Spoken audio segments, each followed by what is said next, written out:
Assalamualaikum warahmatullahi wabarakatuh. Salat Jumat di Masjid Istiqlal pada tanggal 22 November 2024. Sebagai khotib adalah Profesor Dr. K.H. Waryono Abdul Ghafur, MAG, dengan judul Zakat sebagai instrumen mewujudkan umat kuat dan bermartabat. Khotib Profesor Dr. Waryono Abdul Ghafur adalah Direktur Pemberdayaan Zakat dan Wakaf Kementerian Agama RI. Marilah kita ikuti khutbah yang disampaikan Dr. Waryono Abdul Ghafur. Mudah-mudahan kita bisa mengambil hikmah dan ilmu yang disampaikannya. Assalamualaikum warahmatullahi wabarakatuh. Ma'asyiral muslimin rahimakumullah. Islam merupakan agama yang sangat memuliakan manusia. Dalam kerangka tersebut Al-Quran dan hadis sebagai dua sumber otoritatif dalam Islam telah menyediakan berbagai ajaran dan peraturan agar manusia tidak terjatuh pada kehinaan. Modal utama kemuliaan manusia adalah akal dan hatinya yang sehat, kemudian iman yang kuat, serta amal-amal yang sholihat. Modal itulah yang membuat manusia berbeda dengan makhluk Allah yang lainnya. Sebagai makhluk biologis misalnya, kebutuhan manusia sama dengan kebutuhan makhluk biologis lainnya seperti binatang. Bedanya, ketika manusia membutuhkan makan, minum, dan hubungan seksual misalnya, akal dan hatinya yang sehat dengan iman yang kuat akan menuntunnya untuk memenuhinya dengan cara-cara yang baik dan benar. Ia akan makan minum dari sumber yang halal, memilihnya yang bergizi, dengan etika makan minum dan tidak berlebihan. Demikian juga ketika hasrat seksualnya menuntutnya untuk dipenuhi, maka dipenuhinya dengan cara pernikahan yang sah. Pemenuhan kebutuhan manusia yang demikian merupakan wujud penjagaannya sebagai makhluk yang paling mulia. Kejatuhan manusia sehingga ia bahkan lebih rendah dan hina dari binatang adalah ketika manusia menggunakan cara-cara binatang dalam memenuhi kebutuhannya tersebut, yaitu ketika makan minum dari dan dengan cara haram, serta berzina kapan ia menginginkan. Ma'asyiral muslimin rahimakumullah.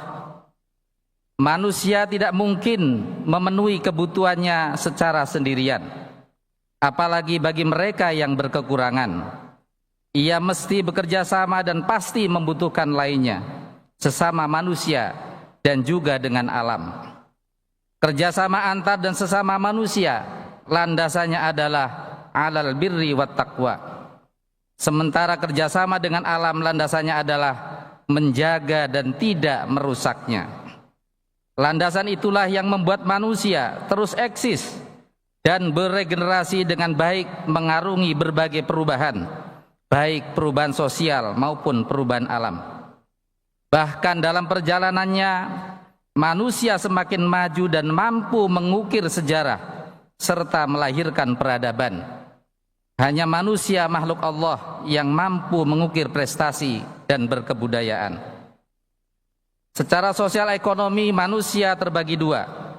Manusia yang memiliki kemampuan ekonomi dan manusia yang tidak mempunyai kemampuan ekonomi, sehingga tidak mampu memenuhi kebutuhan primernya sekalipun. Manusia kategori kedua inilah yang menjadi perhatian ajaran sosial Islam melalui ibadah maliyah. Dalam Islam ada beberapa ajaran yang mengandung nilai isti'anah istimaiyah al-maliyah, antara lain wakaf, hibah, sedekah, infak, kafarat, kurban, fai, ghanimah, luqatah, dan tentu adalah zakat. Jamaah Jumat rahimakumullah, ibadah maliyah di Indonesia memiliki potensi sangat besar dan menjadi kekuatan ekonomi alternatif di luar pendapatan negara. Realisasi ibadah maliyah dari zakat dan lainnya sampai menjelang akhir tahun 2024 tercatat hampir 41 triliun. Angka ini baru yang diperoleh melalui lembaga seperti Basnas dan LAS.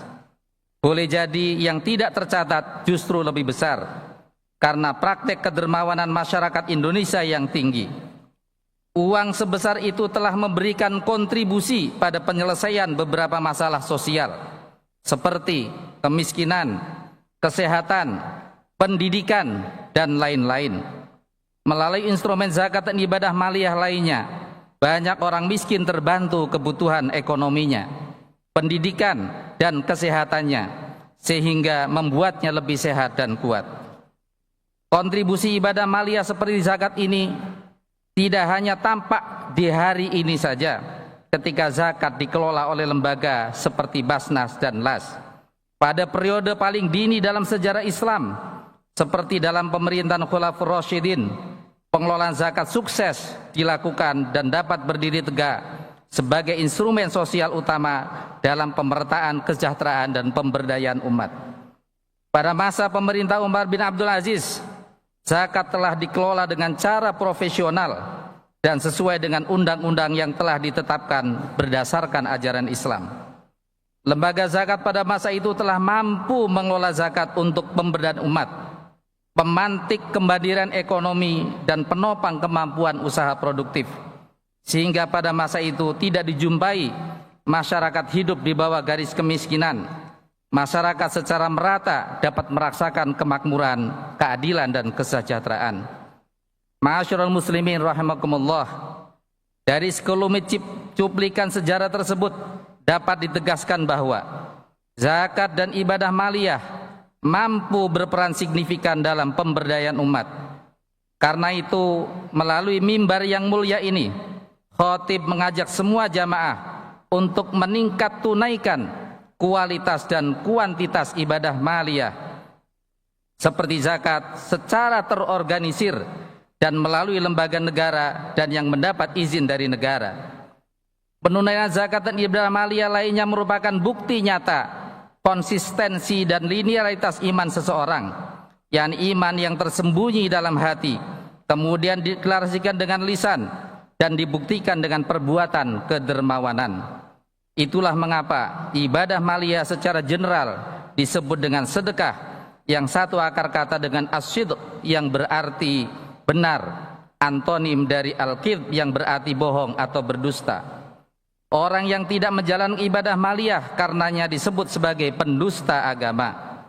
Menunaikan zakat dan ibadah maliyah secara terorganisir merupakan kelanjutan dari anjuran pelaksanaan sholat secara berjamaah yang merupakan ibadah qalbiyah badaniyah. Zakat dan ibadah maliyah dengan peran dan kontribusi sebagaimana disebutkan tentu terwujud apabila zakat dan ibadah maliyah ditunaikan dengan prosedur yang benar dan tepat. Zakat dikatakan benar dan tepat jika memenuhi rambu-rambu sebagai berikut. Yang pertama, zakat ditunaikan dengan niat ibadah, bukan pamer status sosial dan kekayaan.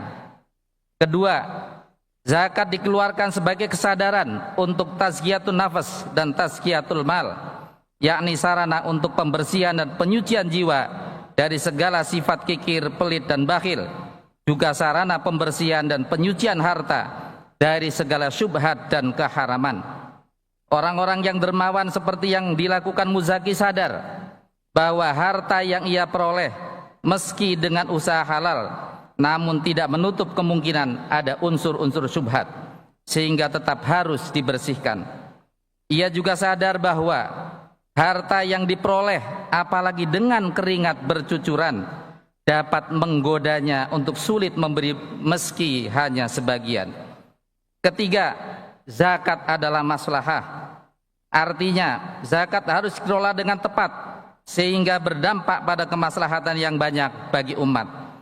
Zakat harus dikelola dengan manajemen yang profesional dari aspek perencanaan, pelaksanaan, dan pengordinasian dalam hal pengumpulan, pendistribusian, dan pendayagunaan zakat.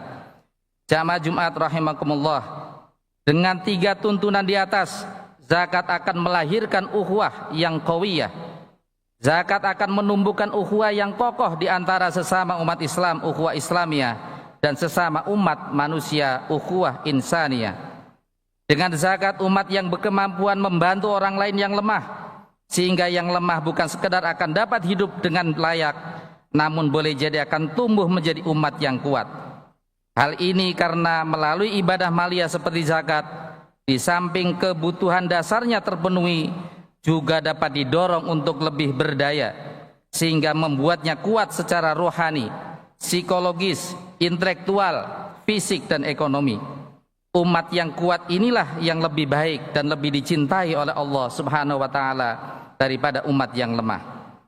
Umat dikatakan kuat jika memenuhi unsur-unsur sebagai berikut. Yang pertama, kuat akidah, ibadah, dan akhlak. Zakat adalah bagian dari akidah, ibadah, dan akhlak. Zakat yang tepat akan memperkokoh akidah, memperbaiki ibadah, dan memuliakan akhlak. Kedua, kuat secara ekonomi.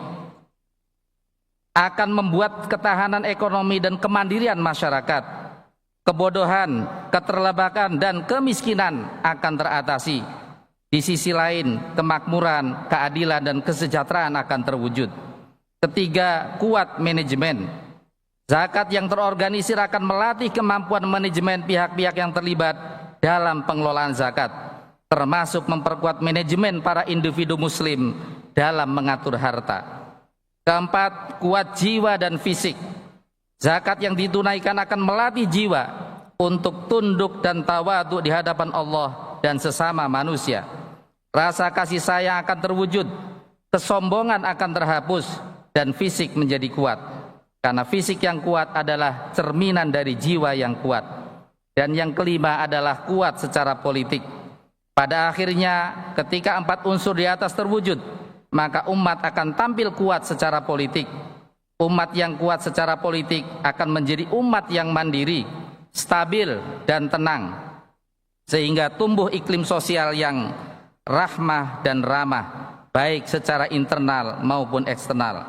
Kaum muslimin jamaah Jumat rahimakumullah.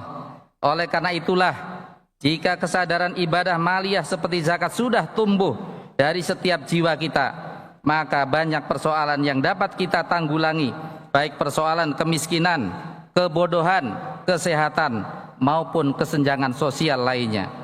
Berzakat membuat manusia mulia, bermartabat, dan umat menjadi kuat. Barakallahu li wa lakum fil Qur'anil azim wa nafa'ani wa iyyakum bima fihi minal ayati wa dzikril hakim wa taqabbal minni wa minkum tilawatahu innahu huwas samiul alim wa astaghfirullahal azim li wa lakum wa lisairil muslimina wal muslimat fa ya fauzal mustaghfirin wa ya najatat taibin.